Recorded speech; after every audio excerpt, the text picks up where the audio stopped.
remember what it was like to visit my grandparents in an old age home. My grandfather on my father's side passed away before making it to an old age home, but his wife, my grandmother on my father's side, did go into an old age home, and it was one right up the street from her where, in her old age, she actually volunteered. So she knew everybody there, and they knew her, and they liked her, and I think she was really glad to be away from her husband, so this was all working out just fine for her. I think she actually didn't mind it. And she also knew that she didn't want to be a burden on her children. So for her, she had made, I guess, at least made peace with it. If not actually enjoyed being waited on hand and foot in that old age home.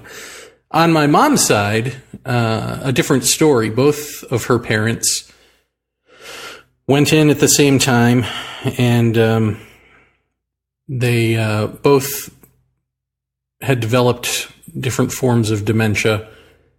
Neither of them ever wanted to be in an old age home, and my grandfather on my mom's side was the first to go. I believe he rolled off the bed or something, hurt himself, and ended up in the hospital. And actually, he died while I was there visiting. And my grandmother held out a little bit longer. And going to visit her was always awkward because she was not lucid at all in the normal sense. She had gone to sort of her happy place, which was apparently this hotel that her parents ran when she was a kid.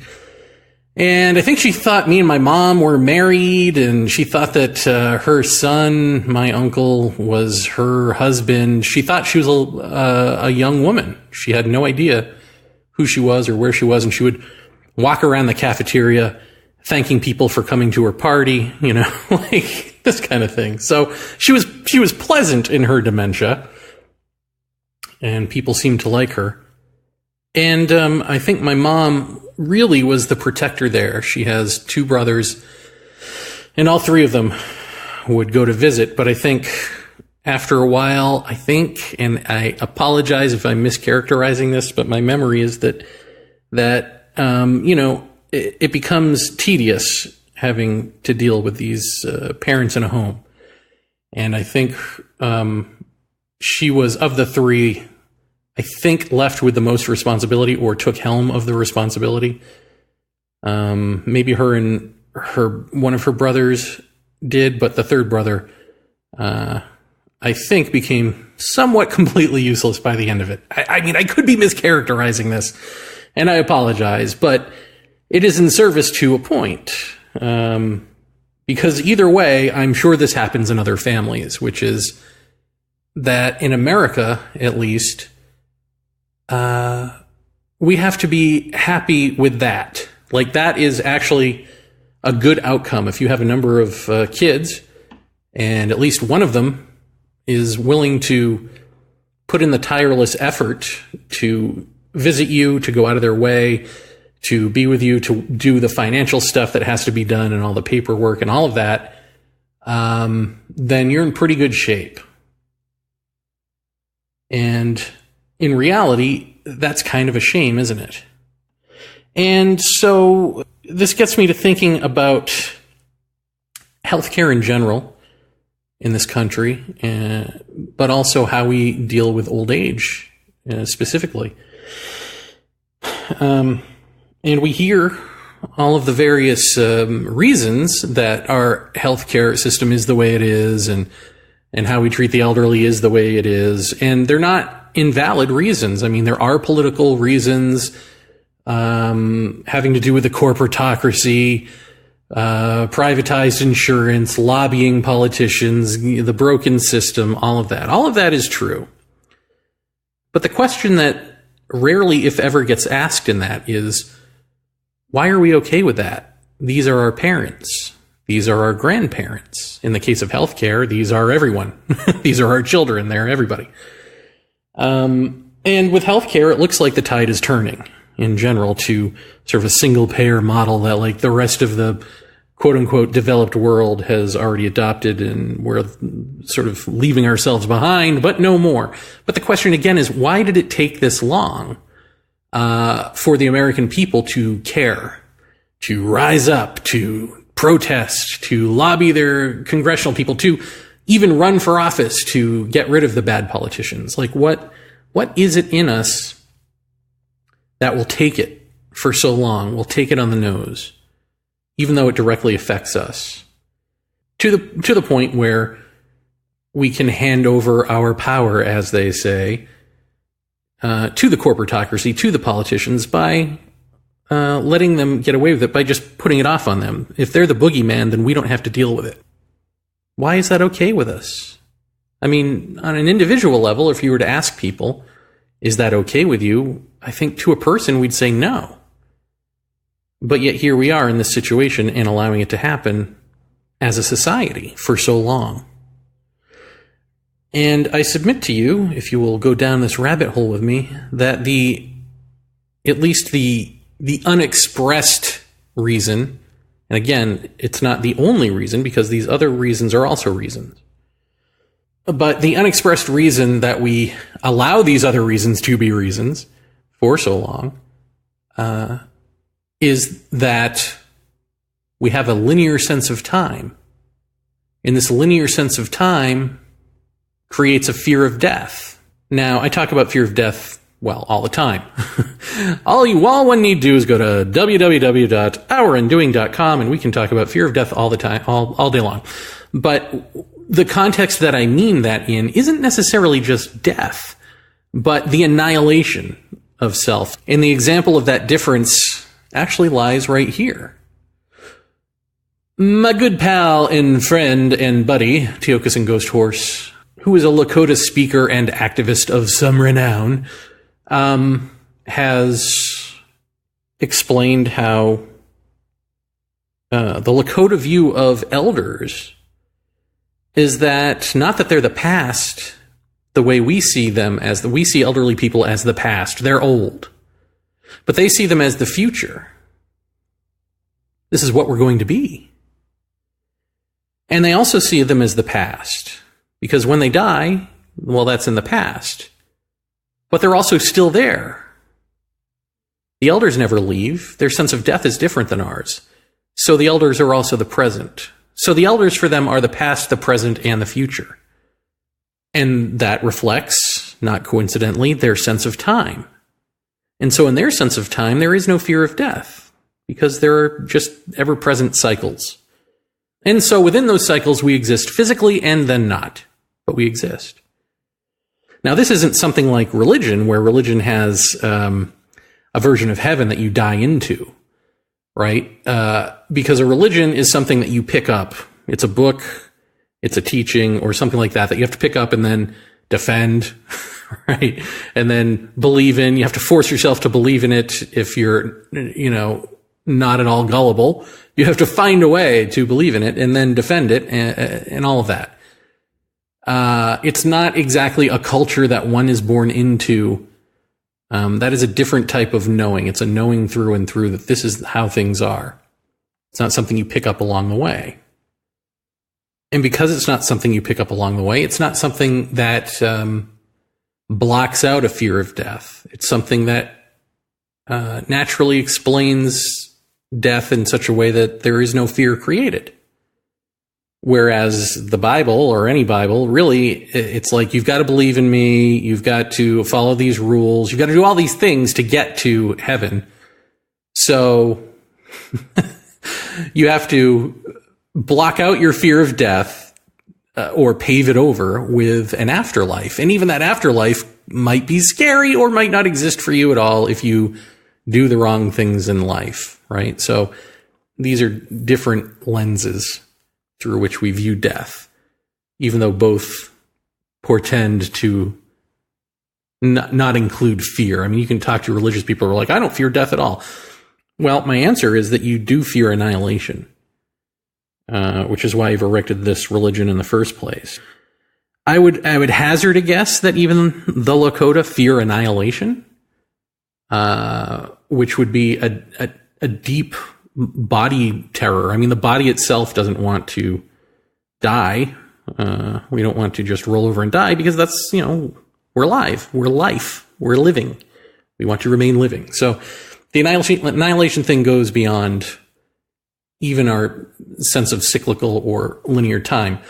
But the fear of death itself, I submit to you, is associated with the sense of linear time. With linear time, there's a cutoff point where you die. that is acknowledged and is obvious because things do, in fact, physically die, right? So when you don't want to deal with that, if the natural way to view it has more to do with what the Lakota say, which is not just the Lakota, right? I'm using that as an example, but any culture that has remained with Mother Earth, embedded in and acting within and on behalf of, in all ways, the interconnecting nature of all things, when they come to the same place with this, or very similar places with this, that's something that we need to look at because we are not so interconnected, right? We're fascinated by interconnecting that way. Some of us, and some of us not, but we're not there in either case. So when we look at our fear of death due to our artificial sense of time or our superficial sense of time that is just based on the fact that things die and not on the totality that things die and are renewed, right? And that all of life is a continuous cycle. When we just focus on the one thing, that things die, we tend to develop a fear of death because we're one of those things that are going to die. And so in that fear of death, due to our sense of linear time, Grandma and Grandpa have to pay the price. They, like our fear of death, have to be, buried, as it were. They have to be out of sight, out of mind. We have to be unconscious of them, or else we have to confront our fear. And so we lock them away in homes. We say the elderly are just old. They're artifacts. They're relics. Or when they get dementia, when they get Alzheimer's and they become unrecognizable to us, or we become unrecognizable to them, that is a further confirmation that we are going to die. Because if just your brain can turn to Swiss cheese and then you don't recognize anyone or anything, it really gets to the question if you believe that you as a persona, the ego self that you are right now, if you believe that person is what travels on in the afterlife, and that person can be so changed around and switched up and annihilated in many ways in life, then it begs the question, who does go on afterward if someone goes on? Maybe it isn't you. Maybe there is no afterlife the way we set it up. Somebody send help. So we want to ignore those questions because they're questions about us that we have spent years, thousands of years blocking out, placating, telling ourselves it'll be okay. Believe in this, get this reward. Go on forever, eternally. Play a harp on a cloud, whatever it is. Raise your sword and be in Jesus' army. Whatever fun afterlife, bunch of virgins at your side, whatever it is. And all of these sound suspiciously silly to me, by the way. I mean, did you ever think that all of our afterlife hopes and dreams of what eternity would look like would end up being silly? Like a bunch of virgins that you can have sex with is one? That's ridiculous. Holding a fiery sword in God's army, like going to war? You want to bring your war mentality into the afterlife, into heaven? Ugh. Even playing a harp on a cloud is like, who likes harp music anymore? No offense, harpists, but you know what I'm talking about. So, when we disconnect with nature, when we don't recognize our cyclical nature, the cyclical nature of time, and the beauty of it. When we only focus on this linear step-by-step unfolding that has a beginning and an end, then we want to imagine that continues on in a linear way or something, continues on after death, that we continue on after death. But we know that we're lying to ourselves on some level, and this is why religious people who go door to door and try to convert people do so, because the only reason you convert someone to anything is when you, on a deep fundamental level, know you're incorrect. And then, because it's a matter of getting other people on your side so that you can go through life with the lie that you are right. The affirmations from other people that you're, because it's through their affirmations that you can tell yourself you're okay. You're right. No, this is right. This is right. And unconsciously, there's that little nagging voice. This is wrong. This is wrong. And you go, no, that's the devil. That's the devil on my shoulder. No, that's you. It's all you. It's all you running from the truth of existence, which, frankly, is what most of us spend our entire lives doing. And by the way, let's not get this twisted. We're not talking about oneness here, which is the whole perspective, the wholeness perspective, the pulled out camera revealing the picture. We're still within the picture of what are the correct mechanics, if you will, within the picture. And the correct mechanics are more aligned with what the nature cultures say than what the people of book cultures have reimagined. So here we are fearing death, and in turn fearing age, and in turn fearing health. I mean, this is why healthcare at large has been put on hold for so long, even though it affects us all. And again, hear what I'm saying. It's not to say that the propaganda from the corporations and the paying off of politicians and all of that stuff, the oppression of people and all of that, it's not to deny that all of that has happened and is happening. It's to say that, how do you not see through that when it affects you directly? There's only one reason you wouldn't see through that when it directly affects you, which is that some part of you doesn't want to. Because even talking about health issues, healthcare, and all that stuff reminds us of our mortality, reminds us of our aging, reminds us of death. And to sit with that, to really understand all of that, requires a stillness that is simply being with the issue, just sitting with it in silence, being the silence, quote unquote, itself. And we spend our entire lives doing things to block that out. We don't want to be silenced. We want to be loud. We want to self-expression, right? We want to express ourselves. We want to create. We imagine, we create, we express, we do. And simply being is undoing. And we don't want to undo.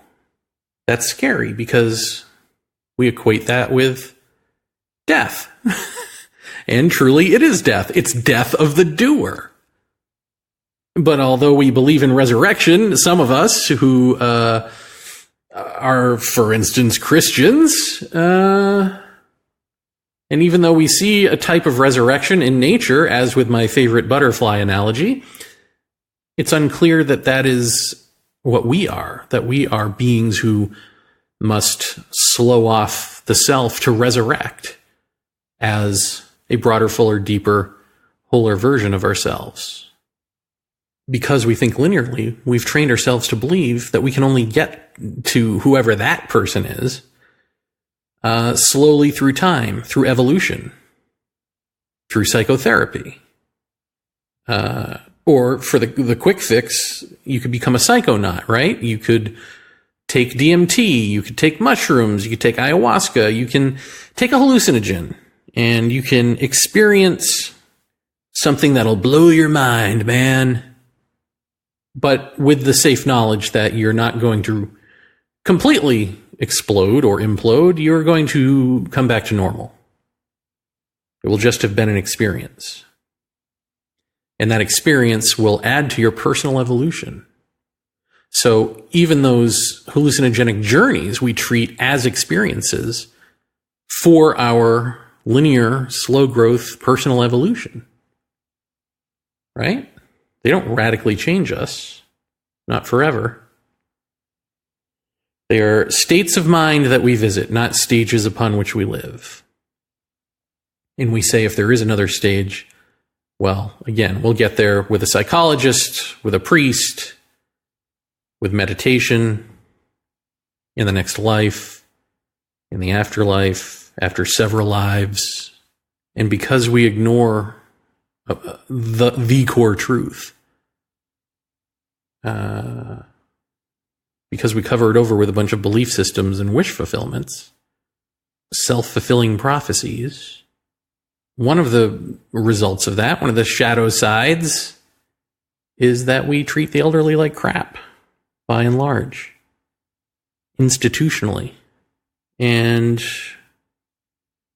we treat healthcare as a secondary issue, institutionally. Until it becomes so absurdly bad, and as the internet makes the world that much smaller, and we can see, wait a minute, other countries that have the same amount of money as us, or even less, have better healthcare systems. Wait, what is this about? As those two factors converge, well, then the great American beast wakes up and says, this is wrong. What are we doing here? Of course, we haven't gotten to that point yet with the elderly. And I think with the elderly, the way that we treat the elderly, we have a different sense of family than a lot of other cultures who cherish family in a way, or understand that they are always interconnected and they have to, all of that stuff. Part of our linear sense of time, part of what goes with that is being the rugged individual going through it. Branching out, discovering, exploring new things in the amount of time that we have. Like, we're always looking for the next new thing, new. We're always looking to discover, to explore, to go. Because we don't want to deal with the now. We don't want to deal with what's right in front of us. That's everything we do is a diversion. And as a result, we give up a great sense of family. In some sense, of relating to people, because that type of get up and go and move and it creates a certain isolationist mentality. Because you got to put on blinders and go. You've got to ignore all of the interconnecting nature around you and your village, right? Like, to go and do other things. If there's no contentment, then how can you even relate to other people? So it gets harder and harder to even maintain a family structure in that sense. Family is something that you outgrow and you move on. And even if you make a home in a nice little community somewhere, well, you can always choose to leave that too. If you had a sense of time that didn't create a fear of death, you wouldn't feel pressed to see it all right away, to do everything. Like, that mentality wouldn't be you. If that is you now. Of course, not everyone listening to this has the same mentality, so let's not get confused and paint everyone with the same brush. That's not what I'm trying to say here. I'm just saying that the sense of linear time is interconnected with our fear of death, and that does create the same several patterns of mentality that we then go out into the world with and build up our societies with. And often, our personal sense of right and wrong is divorced from the societal sense. It's divorced from the institutions that we support and that support us. We're schizophrenic that way. And, a lot of us, if we have any sense of wanting to relate, we say we found our tribe, we're tribal. This is what the new fashion thing to say is. We're tribal. And so politically, that means I will support my political side, whether they're right or wrong, because they're my tribe. And so facts at that point become unimportant. But it's also in the head. I mean, how weird is it that, facts are unimportant, but you're still stuck in your head, where that's where, on our good day, we're logical and we enjoy facts, right? People who are stuck in their head. But not anymore. Now they're just stuck with associations and not even ideals that they believe in necessarily, but just what side can I be on so that I can express anger that seems to be unattached to anything at this point. And I think a large unacknowledged reason that this has gained momentum isn't just conservative news outlets and this. I mean, yes, all of that, yes.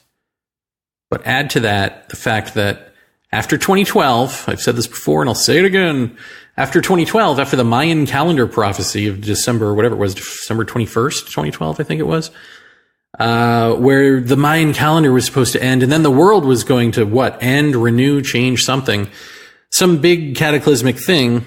It never happened. Jesus never came back. He didn't come back in 2000, even though we partied like it was 1999. There was no Y2K bug that hit. He didn't come in 2001, which was then the real day. And then the last real prophecy on earth was 2012. That's all we had left to go, I wonder if I can superimpose my religious shtick on that. If I can culturally appropriate from the Mayans something I don't even understand and say, oh, that's when it's all going to happen. But then that came to pass and nothing. And so with our linear sense of time, what goes into our religion is an ending, right? Because linear sense is beginning and ending. And a lot of people wanted an ending to their pain in life. They didn't want to wait for heaven. They wanted Jesus to come back and tell them, you're special and you're coming with me.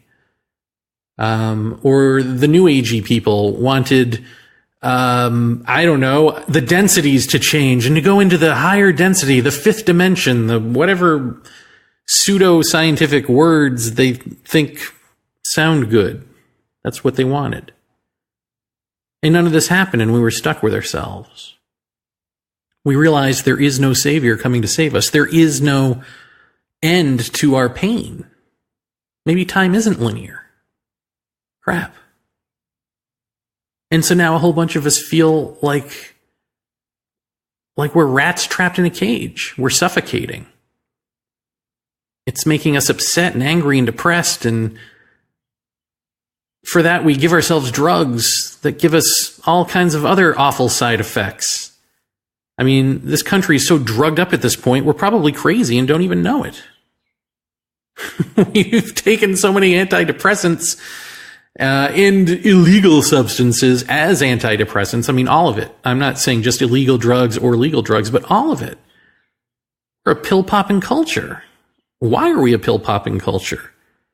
And what happens to the mind of people who are constantly in an altered state just to get by? What do we become? What have we become? And why? Maybe if time won't end, then we can literally change our minds. We can change them to something else.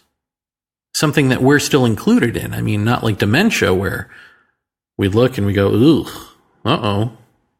I guess I don't know what a person is. Maybe all those materialists are right and we're just a bunch of neuronal packs, and when they go haywire, we're no longer who we were. We don't want to look at that. We want to bring that person with us when we go. So we do these mind-altering substances. We say, we feel better. I feel better. I can get through the day. I'm better. And then we go online and troll each other and get angry again. This is how we relate to each other now, right? But this is all just to illustrate how quickly and how far we will run, like those rats in a cage on a wheel. We'll just keep doing the wheel, going nowhere fast instead of stepping off and being silence and coming to a complete understanding of time and timelessness. Because what is silence? What is nothingness? What is being when we stop all this doing? What is that halted state, if you want to call it that we think we're running away from, but are actually running in place? That is the death you fear. But it's also the eternal life you've been looking for.